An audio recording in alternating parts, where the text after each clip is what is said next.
Hello everyone, welcome to the practical session of agro processing management. So in today's practical session we are going to study about processing and preparation of proposal for potato and banana chips manufacturing unit. So as per schedule our practical was scheduled on yesterday, but due to some issues I can't conduct the practical session on yesterday. So today I am continuing with practical session, and next class we will see the theoretical topic. So let's start with the practical session, that is processing and preparation of potato and banana chips. So first one, introduction. So in the introduction we will see how much there is a production of banana and potato in our country, and which is the potential for the banana and potato chips. In India, about 344 lakh metric tons of potato is grown, which is about 15% of the total world production. तर आपल्या देशामध्ये जो पोटॅटोचं production आहे हे किती आहे, 344 lakh metric tons, जे की जगाच्या 15% आहे. टोटल वर्ल्ड प्रोडक्शन जे आहे पोटॅटोचं त्याच्या 15% आहे. Okay, so it is estimated that 25% of the potatoes is spoiled due to various reasons such as transportation, types of packing, availability of cold storage. तर जवळपास 25% किंवा 25% पोटॅटोज हे स्पॉइल्ड होतात किंवा पोस्ट हार्वेस्ट लॉसेस आहेत पोटॅटोमध्ये. तर ते कशामुळे होतात? जास्तीत जास्त ट्रान्सपोर्टेशनमध्ये स्पॉइलेज होऊ शकतं, किंवा जे पॅकिंग मटेरियल आहे जेव्हा आपण ट्रान्सपोर्टेशनमध्ये पाठवतो पॅक करून पोटॅटोज, तर तेव्हा त्यामध्ये स्पॉइलेज होऊ शकतं. किंवा जे कोल्ड स्टोरेजची अवेलेबिलिटी पाहिजे ती अवेलेबिलिटी जर नसणार तर त्यामुळे सुद्धा स्पॉइलेज होतो. तर ते जेवढं आपलं प्रोडक्शन आहे त्यापैकी नियर अबाउट 25% हे लॉसेस होतात. तर आपल्याला हे लॉसेस टाळण्यासाठी काय करावं लागणार की आपल्याला त्या पोटॅटोची लवकरात लवकर प्रोसेसिंग करावी लागणार. आणि प्रोसेसिंग केल्यानंतर जर आपण प्रोसेस्ड प्रोडक्ट जर त्या पोटॅटोचा विकला तर पोस्ट हार्वेस्ट लॉसेससुद्धा कमी होणार आणि त्या फार्मरला इन्कमसुद्धा लवकर मिळणार, किंवा त्या फार्मरला इन्कम जनरेट करता येणार जर त्या फार्मरनी स्वतःचा पोटॅटो चिप्स मॅन्युफॅक्चरिंग युनिट जर स्टार्ट केला तर. So it could be save by making a various preserve potato products. तर आपण काय करू शकतो की एखादं जर मॅन्युफॅक्चरिंग युनिट एखाद्या रुरल एरियामध्ये जर इस्टॅब्लिश केलेलं असणार तर तिथे जिथून पोटॅटोची अवेलेबिलिटी जास्तीत जास्त आहे, आपल्याला जिथं पोटॅटो रॉ मटेरियल म्हणून लवकरात लवकर अवेलेबल होतील अशा ठिकाणी जर पोटॅटो चिप्स मॅन्युफॅक्चरिंग युनिट सुरू केलं तर काय होणार, आपल्याला जे पोस्ट हार्वेस्ट लॉसेस आहेत हे कमी करता येणार, की जेणेकरून आपल्याला पोटॅटोची प्रोसेसिंग करता येणार. Potato wafer is one of such products which has a great potential.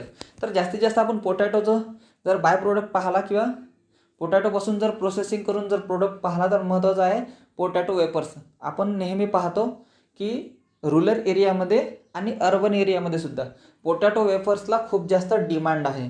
तर पोटॅटो वेफर्स किंवा पोटॅटो चिप्स तयार करणं किंवा त्याचं एक मॅन्युफॅक्चरिंग युनिट इस्टॅब्लिश करणं हे महत्त्वाचं ठरू शकतं, की त्यामुळे आपण पोस्ट हार्वेस्ट लॉसेससुद्धा वाचवू शकतो आणि फार्मर त्याचं इन्कमसुद्धा वाढवू शकते.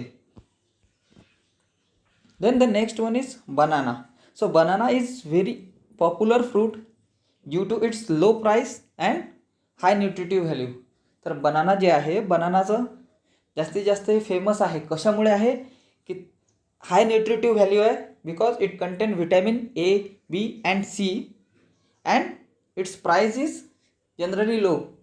म्हणजे आपल्याला मार्केटमध्ये बनाना हे कमी भावामध्ये अवेलेबलसुद्धा आहे आणि जास्तीत जास्त न्यूट्रिटिव्ह व्हॅल्यूसुद्धा देतं. त्यामुळे बनानाचं डिमांड जास्त आहे आणि बनाना आपल्या इंडियन मार्केटमध्ये जास्तीत जास्त पॉप्युलर आहे.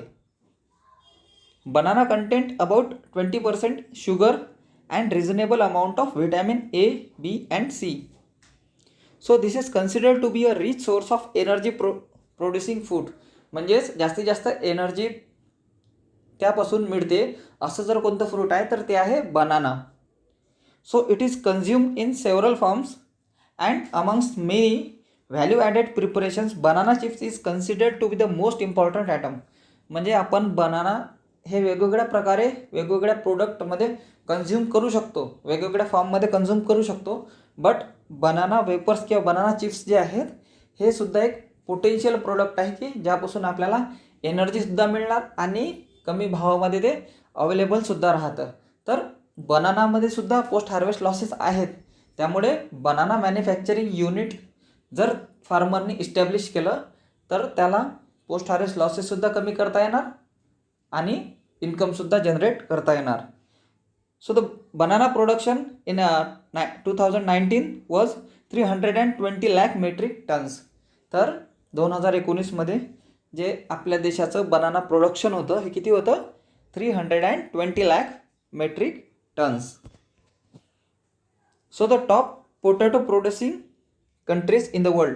So if we compare the production of potato chips to banana chips, so potato chips are generally mostly demanded by the people. So banana chips are rich in the nutritive value, but still potato chips are popular in the market. So top potato producing countries are China, Russia Federation, India, Ukraine, United States, Germany, Poland, Belarus, Netherlands and France. So out of these, China having the more production as compared to the other countries. So China produce about 570.60 lakh metric tons of potatoes. So chips are most popular variety of snack on various occasion. तर आपल्याला माहिती आहे की वेगवेगळ्या ओकेजनमध्ये chips हे आपल्या daily लाईफचा एक important भाग झालेला आहे आणि एक महत्त्वाचा भागसुद्धा झालेला आहे.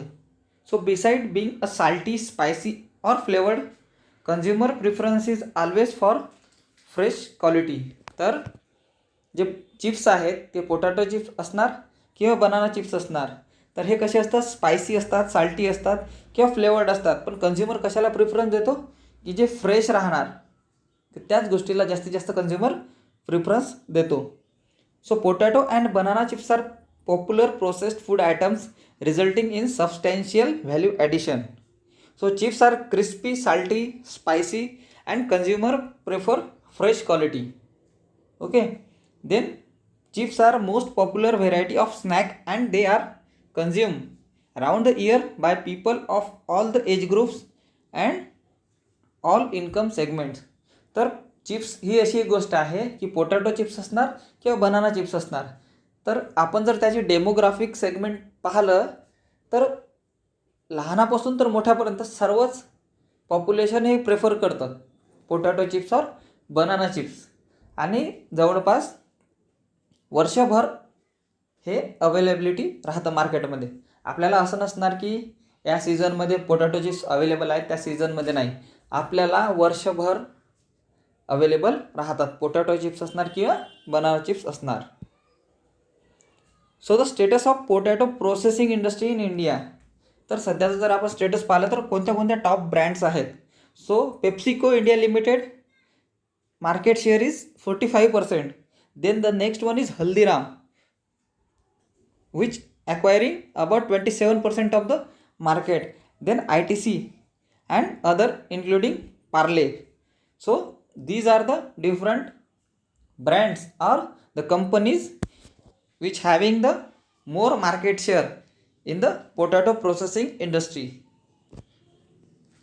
Then license required. जर आपल्याला एक पोटॅटो किंवा बनाना मॅन्युफॅक्चरिंग इंडस्ट्री सुरू करायची आहे, एक युनिट सुरू करायचं की ज्यामध्ये आपण पोटॅटो आणि बनाना चिप्स तयार करणार आहोत, तर त्यासाठी आपल्याला लायसन्सिंगसाठी कोणत्या कोणत्या गोष्टीची गरज पडणार ते आपण पाहणार आहोत. So in starting business you will need to register the business first with ROC, that is register of companies. तर आपण पहिल्या प्रॅक्टिकलमध्येच पाहिलं होतं की आपण जेव्हा प्रपोजल तयार करतो तर प्रपोजलमध्ये आपण ज्या काही गोष्टी मेन्शन करणार आहोत, आपल्याला किती फिक्स कॅपिटल लागणार आहे, किती वर्किंग कॅपिटल लागणार आहे, आणि एक अप्लिकेशन किंवा एक प्रपोजल तयार करू आणि आपण ते प्रपोजल कुठे सबमिट करणार आहोत? ROCला, that is register of company. आणि मग त्यानंतर आपल्याला 2 महिन्यानंतर किंवा 3 महिन्यानंतर आपल्या रजिस्ट्रेशनची प्रोसेस पूर्ण होणार. तर आपल्याला सुरुवातीला काय करावं लागतं, अप्लिकेशन करावं लागतं रजिस्टर ऑफ कंपनीला. So you have to apply for a food business operating licence for FSSAI, म्हणजेच आपल्याला food safety and standards authority of India जी आहे त्यापासून आपल्याला परमिशन घ्यावं लागतं किंवा एक लायसन्स घ्यावं लागतं जेव्हा आपण फूड प्रोसेसिंग इंडस्ट्री सुरू करतो. You will need to ensure the compliance of all the fire safety guideline. ज्या काही फायर सेफ्टी गाईडलाईन्स आहेत त्यासुद्धा आपल्याला पाळाव्या लागणार किंवा आपल्याला ते इन्श्युअर करावं लागणार की आम्ही ह्या फायर सेफ्टी स्टँडर्ड तिथे यूज करणार आहोत किंवा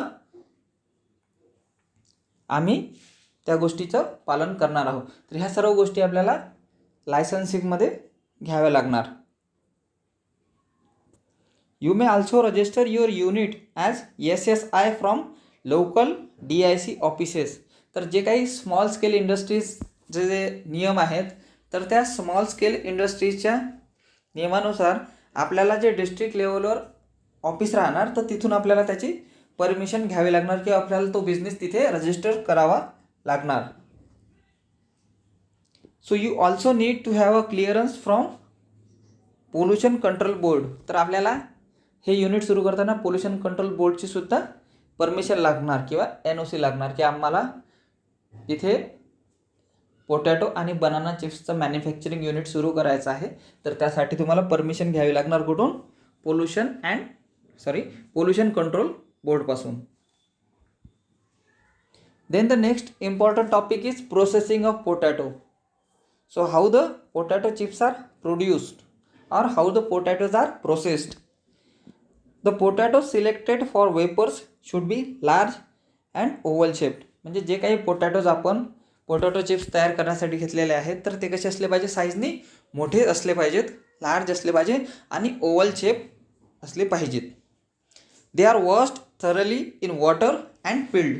तर ते पाण्यामध्ये धुवून घ्यावे लागणार किंवा धुवून घेतलेले असावे आणि त्याची पिलिंग केलेली असावी by means of abrasive potato peeling machine. जी पोटॅटो पिलिंग मशीन येतं तर त्यामधून आपल्याला त्याची पोटॅटो पिलिंग करावी लागणार. So the peelings are washed away with spray of water. तर हे कशामुळे वॉश केली जाणार, स्प्रेने वॉश केली जाणार. So they are then trimmed and placed in water to prevent browning. So they are sliced about 0.4 to 0.5 centimeter thick in a slicing machine. मग त्यानंतर काय केलं जाणार, ज्यांचं म्हणजे सुरुवातीला काय केलं की पोटॅटो सिलेक्ट केले लार्ज साईजचे आणि ओव्हल शेपचे आणि त्यानंतर काय केलं ते पोटॅटो वॉश केले आणि त्याचं पिलिंग केलं पिलिंग मशीनमधून आणि त्यानंतर काय केलं की पिलिंग केलेली जी आहे मशीनमधून काढलेले ते स्प्रे वॉटरनी पूर्ण वॉश करून घेतले आणि त्यानंतर त्यांचे स्लाईस तयार केले. स्लाईस किती साईजचे तयार केले, 0.4 to 0.5 सेंटीमीटर थिकनेसचे स्लायसिंग मशीनमध्ये स्लाईस तयार केले.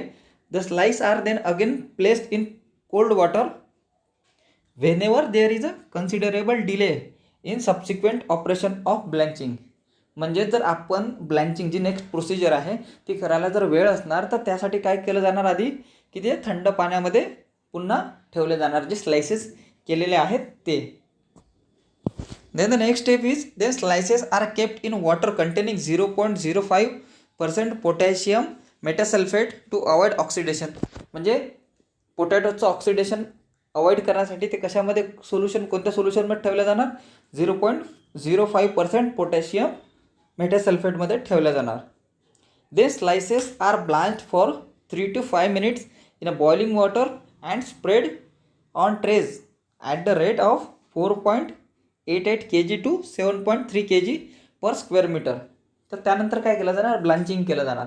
ब्लांचिंग म्हणजे काय असते की कोणतेही फ्रूट्स असणार का त्यांना डीप केलं जातं कशात, बॉइलिंग वॉटरमध्ये. बॉइलिंग वॉटरमध्ये काही काळापुरतं किंवा काही मिनिटापुरतं त्यांना डीप केलं जातं की ज्यामुळे काय होणार की त्यामध्ये जो एक फ्लेवर आहे हा त्याचा फ्लेवर इन्हान्स करण्यासाठी किंवा तो फ्लेवर स्टेबल ठेवण्यासाठी आपण जनरली ब्लांचिंग करतो. तर ब्लांचिंग म्हणजे काय असतं की गरम पाण्यामध्ये किंवा बॉइलिंग वॉटरमध्ये फ्रूट्स डीप करून ठेवणं काही मिनिटासाठी, त्याला आपण काय म्हणतो ब्लांचिंग. तर त्यामुळे काय होतं, जनरली ब्लांचिंग कशासाठी केलं जातं की जे स्किन असतं आउटर स्किन, ह्या आउटर स्किन रिमूव्ह करण्यासाठी ब्लांचिंग केलं जातं. तर ब्लांचिंग केल्यानंतर काय करणार, ती ट्रेमध्ये ठेवलं जातं. म्हणजे जवळपास 4.8 kg to 7.3 kg per square metre of tray, म्हणजे या साईजच्या ट्रेमध्ये त्यांना ते स्लायसेस ठेवले जातात. The blanch chips are then subjected to the hydro extracting machine to remove the excess water and fried in edible oil. म्हणजेच त्यानंतर काय केलं जाणार की त्यामधलं जे पाणी आहे, आता ब्लँचिंगमध्ये काय केलं की ते गरम पाण्यामध्ये डीप केले 3 ते 5 मिनिटासाठी. त्यानंतर काय केलं जाणार, हायड्रो एक्स्ट्रॅक्टिंग मशीन, म्हणजे ज्यामध्ये काय होणार, त्या चिप्समधलं पूर्ण मॉइश्चर रिमूव्ह केलं जाणार, म्हणजे त्यांना डिहायड्रेट केलं जाणार. ओके. तर त्यासाठी ते काय केलं, कशामध्ये टाकतात, हायड्रो एक्स्ट्रॅक्टिंग मशीनमध्ये टाकणार to remove the excess water and fried in edible oil. त्यानंतर त्यांना एडिबल ऑइलमध्ये फ्राय केलं जाणार. तर ते किती तापमानावर केलं जाणार, 180 to 240 degree centigrade for 3 to 4 minute. Then it is dried. So the fried potatoes wafers are then kept on sieves to remove the excess of oil, cooled, and ingredients like salt, spicy mixture is spread as per required taste. म्हणजे आता जेव्हा आपण ते त्यातलं moisture remove केलं hydro एक्स्ट्रॅक्टिंग मशीनमधून, त्यानंतर त्यांना ऑइलमध्ये तळून घेतलेले आहेत, फ्राईड केलेले आहेत, आणि त्यानंतर काय केलं जातं, ते थंड झाल्यानंतर त्यावर जे काही salt, spicy mixture as per product ते स्प्रे केलं जाणार, आणि त्यानंतर काय केलं जाणार, फायनली पॅकिंग केले जाणार. तर ही झाली प्रोसेस पोटॅटो चिप्स तयार करण्याची. त्यानंतर आहे प्रोसेसिंग ऑफ बनाना. तर बनाना प्रोसेसिंग कशी केलं जातं. सो बनाना चिप्स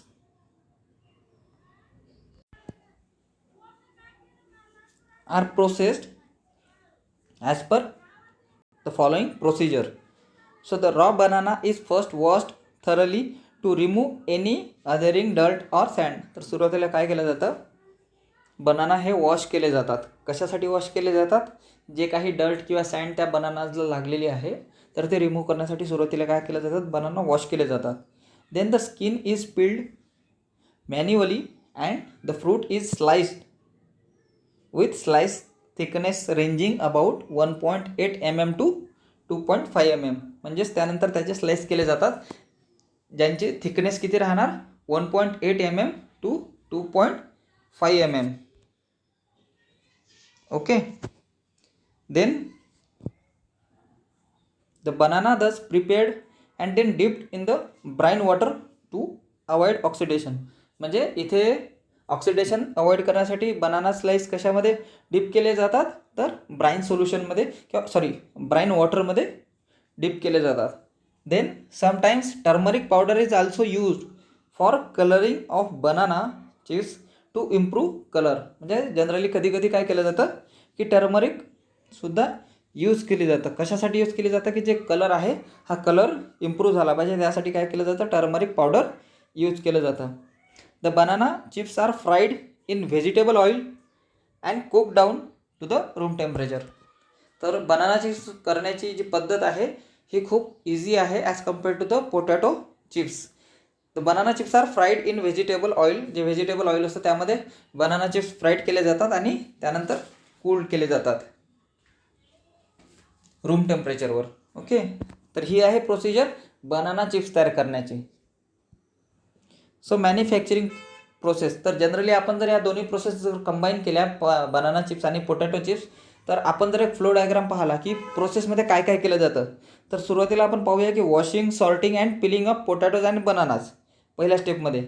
त्यानंतर आपण काय पाहिलं, स्लायसिंग आणि कटिंग, स्लायसेस तयार केले जातात किंवा कट्स केले जातात. Then washing and drying, then frying. दोन्हीमध्ये आपण काय पाहिलं की ते फ्राय केलं जातं. एडिबल ऑइलमध्ये पोटॅटो फ्राय केले जातात आणि व्हेजिटेबल ऑइलमध्ये बनानास फ्राय केले जातात. Then seasoning and packaging. तर ही आहे एक मॅन्युफॅक्चरिंग प्रोसेस. मॅन्युफॅक्चरिंग युनिट जे असतं बनाना आणि पोटॅटो चिप्सचं, तर त्यामध्ये ही प्रोसेस फॉलो केली जातं. Then business finance. तर आपल्याला आता बनाना आणि पोटॅटो चिप्सचं एक मॅन्युफॅक्चरिंग युनिट सुरू करायचं आहे. तर आपल्याला प्रपोजल कसं सबमिट करायचं ROCला हे तर आपण डिटेलमध्ये पहिल्या प्रॅक्टिकलमध्ये पाहिलं होतं. तर जनरली किती फायनान्स लागणार आपण प्रत्येक प्रॅक्टिकलमध्ये पाहत आहोत की जो काही एक प्रोडक्ट आहे, जसं आपण दाल मिल पाहिलं किंवा राईस इंडस्ट्री पाहिली किंवा इतर कोणतेही प्रोडक्ट पाहिले, तर आपण काय पाहिलं की त्यामध्ये प्रोसेसिंग कशी होतं आणि त्यांना कॉस्ट किती लागतं. तर बनाना आणि पोटॅटो चिप्स मॅन्युफॅक्चरिंग युनिट सुरू करण्यासाठी किती कॉस्ट लागणार हे सुद्धा आज आपण पाहणार आहोत. So in initiating a business you will need to arrange 2 types of capital, fixed capital and working capital. So one is fixed capital for setting up the unit and purchasing machinery. Fixed capital आपल्याला कशासाठी लागत असतं की जे काही आपल्याला unit सुरू करायचं तर ती जागा विकत घेणं किंवा त्या आपल्याकडे जर जागा असेल तर त्या जागेमध्ये कन्स्ट्रक्शन करणं आणि मशिनरी विकत घेणं. तर ही कशासाठी असते, याला आपण काय म्हणतो की fixed capital. The next one is working capital. So hire purchases leasing is available from banks for machinery purchase. You can avail the cash credit or overdraft account to serve the requirement of working capital. जर आपल्याला जी working capital लागणार, जी आपल्याला daily बेसिसवर तिथे raw material लागणार किंवा दुसऱ्या कोणत्याही गोष्टी लागणार, जे आपल्याला आपलं मॅन्युफॅक्चरिंग युनिट सुरू झाल्यानंतर आपल्याला डेली बेसिसवर ज्या काही गोष्टी लागणार त्या सर्व वर्किंग कॅपिटलमध्ये येतात. तर ती वर्किंग कॅपिटल आपल्याला कुठून अवेलेबल करता येणार, आपल्याला सोर्सेस ऑफ फंड्स काय काय आहेत, तर हे सुद्धा आपण आज पाहणार आहोत.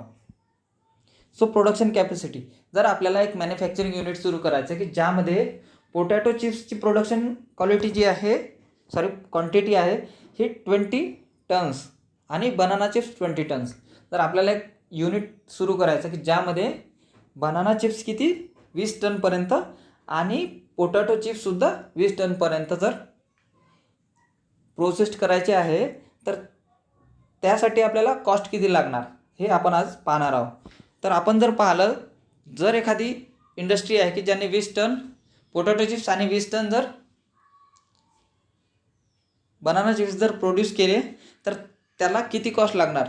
तर प्राईस पर युनिट पोटॅटो चिप्सचे जर 20 टनचे जर पाहिली तर ते असते near about 1.4 lakh and banana chips 1.5 lakh. तर टोटल अमाऊंट जर पाहिलं तर किती होणार, पोटॅटो चिप्ससाठी 28 lakh आणि बनाना चिप्ससाठी 30 lakh म्हणजे 30 लाख रुपये. म्हणजे जर ॲन्युअल प्रोडक्शन जर पाहिलं तर आपण किती प्रोडक्शन घेऊ शकतो, 20 टन जर कॅपॅसिटी जर प्रोड्यूस केली आपण तर 28 लाख आणि बनाना चिप्स 20 टन प्रोड्यूस केले तर 30 लाख. तर असं आपण टोटल 58 lakh प्रोडक्शनची कॅपॅसिटीचं एक मॅन्युफॅक्चरिंग युनिट सुरू करू शकतो. So estimated cost of the project, तर एखादं युनिट सुरू करायचं तर आपल्याला एस्टिमेटेड किती कॉस्ट लागणार, कमीत कमी किती कॉस्ट लागणार. तर तुम्ही या टेबलमध्ये पाहू शकता की आपल्याला टोटल कॉस्ट जर पाहिली तर लँड अँड साईट डेव्हलपमेंट, आपल्याला जास्तीत जास्त कॉस्ट कशासाठी लागणार, लँड आणि साईट डेव्हलपमेंट. जर आपली स्वतःची लँड आहे किंवा आपल्याला ती लीजवर घ्यायची असणार किंवा रेंटवर घ्यायची आहे, तर बिल्डिंग आणि सिव्हिल वर्कसाठी आपल्याला जवळपास 4 लाखपर्यंत लागणार. Then plant and machinery 5.3 lakh. Then miscellaneous some fix asset for 2.09 lakh. So preliminary pre operating expenses about 1.87 lakh. Then contingencies or escalation 0.57 and working capital about 0.95. तर आपल्याला यांची टोटल जर केली तर नियर अबाउट 14.85 lakh. तर आपल्याला एक manufacturing unit सुरू करायचं आहे की ज्यामध्ये आपण 20 टनपर्यंत पोटॅटो चिप्स आणि 20 टनपर्यंत बनाना चिप्स, म्हणजे आपल्याला 40 टन पोटॅटो आणि बनाना चिप्स जर प्रोड्यूस करायची एक मॅन्युफॅक्चरिंग इंडस्ट्री आपल्याला सुरू करायची आहे, तर त्याला आपल्याला किती कॅपिटल लागणार, 14.85 lakh. तर आपल्याला जवळपास 14.85 म्हणजे जवळपास 15 लाख रुपये आपल्याला इन्व्हेस्ट करावे लागणार. Okay. So the cost of land and building, तर आपल्याला जे तिथे कन्स्ट्रक्शन करायचं आहे तर त्या जमिनीची किंमत किती राहणार आणि आपल्याला तिथे डेव्हलपमेंटसाठी किती खर्च करावा लागणार. So it covered areas 800 square feet. आपल्याला जर 40 टनपर्यंत मॅन्युफॅक्चरिंग युनिट सुरू करायचं आहे की ज्यामध्ये आपल्याला 20 tonnes potato and 20 tonnes bananas आपल्याला प्रोसेस करायचे आहे. तर आपल्याला कमीत कमी किती जागा लागणार? 800 स्क्वेअर फीट. तर 800 स्क्वेअर फीटसाठी जर आपण विचार केला तर आपण जर एक भाव पाहिला की 400 रुपये स्क्वेअर फीटने जर आपण ती जागा विकत घेतली तर ती जागा आपल्याला कितीमध्ये पडणार? 3,20,000. तर आपल्याला ती जागा कितीमध्ये पडणार? 3,20,000 आणि जे इलेक्ट्रिफिकेशन आहे किंवा वॉटर सप्लाय किंवा सॅनिटेशन आणि ड्रेनेजसाठी जी खर्च लागणार, हा जर आपण पूर्ण काउंट केला तर जवळपास हा खर्च येणार आपल्याला 80,000 रुपये आणि ते 3,20,000. तर असं आपल्याला टोटल कॉस्ट ऑफ लँड आणि बिल्डिंग किती लागणार? 4,00,000 रुपये. जसं आपण इथे पाहिलं तर आपल्याला बिल्डिंग आणि सिव्हिल वर्कसाठी किती आपल्याला खर्च लागला होता?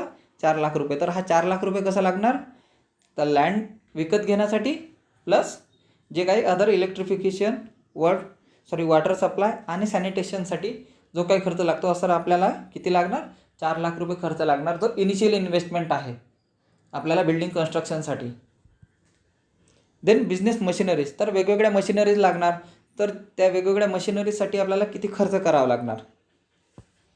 So potato peeling machines, banana peeling machines, slicing machine, then electrically operated dryers, then banana slice dewatering machine or dehydrogenation machine, then potato chips making machine, then banana chips frying machine, then chips deoiling machine, sealing machine and different packaging machines. तर आपल्याला या युनिटमध्ये ज्या काही वेगवेगळ्या machineries लागणार तर त्या मशिनरीजसाठी आपल्याला टोटल कॉस्ट किती लागणार? 5.37 लाख. तर जवळपास आपल्याला 5.3 लाख रुपये आपल्याला इन्व्हेस्ट करावे लागणार. कशासाठी? तर वेगवेगळ्या मशिनरीज विकत घ्यायच्या असणार. तर आपण पहिल्या या टेबलमध्ये पाहिलं की आपल्याला किती लागणार आहे टोटल प्लॅन्ट आणि मशिनरीसाठी cost? 5.37 lakh rupees. Okay. So estimated cost of the project is 14.85 lakh. आपल्याला जवळपास 15 लाख रुपये लागतात जर आपल्याला एक प्लॅन्ट सुरू करायचा आहे ज्याची साईज आहे 800 स्क्वेअर फीटमध्ये आपल्याला प्लॅन्ट सुरू करायचा आहे, ज्यामध्ये 40 टनपर्यंत आपल्याला चिप्स पोटॅटो आणि बनाना चिप्स मॅन्युफॅक्चरिंग करायची आहे. तर त्याला आपल्याला किती रुपये लागणार? 15 लाख रुपये. Then proposed means of finance. तर आपल्याला आता माहिती पडलं की आपल्याला आपण एक प्रपोजल तयार केलेला आहे की आपल्याला 15 लाख रुपये लागणार आहे प्रोसेसिंगसाठी. तर आपल्याला हे 15 लाख रुपये आपल्याला अरेंज करावे लागणार. तर आपण अरेंज कुठून करणार? तर आपल्याला एकतर स्वतः काही इन्व्हेस्ट करावे लागणार, प्लस आपल्याला काही पैसे किंवा काही जो फंड आहे हा कुठून मिळणार? फायनान्शियल इन्स्टिट्यूशनकडून किंवा काही गव्हर्नमेंट सबसिडीसुद्धा त्यावर आपल्याला मिळणार. So equity fund is about 40% and डेप्ट इज 60%. जर आपण त्यामध्ये स्वतःजवळचं 40% इन्व्हेस्टमेंट केली, जर आपल्याला 15 लाख रुपये लागतात आणि त्यापैकी जर 40% आपण इन्व्हेस्ट केली म्हणजे जवळपास 6 लाख रुपयापर्यंत किंवा 5.94 लाख हे आपण आपल्या स्वतःजवळून जर इन्व्हेस्ट केले आणि 60% through term loan from banks or financial institution, तर जवळपास 9 लाख रुपये आपण हे फायनान्शियल इन्स्टिट्यूटकडून लोन म्हणून घेतलं आणि 6 लाख रुपये स्वतःजवळचे, असे आपल्याला 15 लाख रुपये इन्व्हेस्ट करून जर आपण तो बिझनेस सुरू केला तर आपल्याला दरवर्षी जवळपास 3 ते 4 लाख रुपये नेट प्रॉफिट मिळू शकतं या मॅन्युफॅक्चरिंग युनिटपासून. तर त्यासाठी आपल्याला काय करावं लागणार? जवळपास 15 लाख रुपये इन्व्हेस्ट करावे लागणार. त्यापैकी आपल्याला जवळपास 60% किंवा अप टू 70 or 75% आपण ते फायनान्शियल इन्स्टिट्यूशनकडून लोन घेऊ शकतो आणि बाकी इक्विटी शेअर राहणार किंवा आपण स्वतः ते इन्व्हेस्ट करणार. Okay. So today we discussed the processing of potato and banana chips as well as the requirement of fixed capital and working capital for the processing unit. So in the next practical session we will see the another agro processing industry or another manufacturing unit of different product. So thank you and thank you for watching video.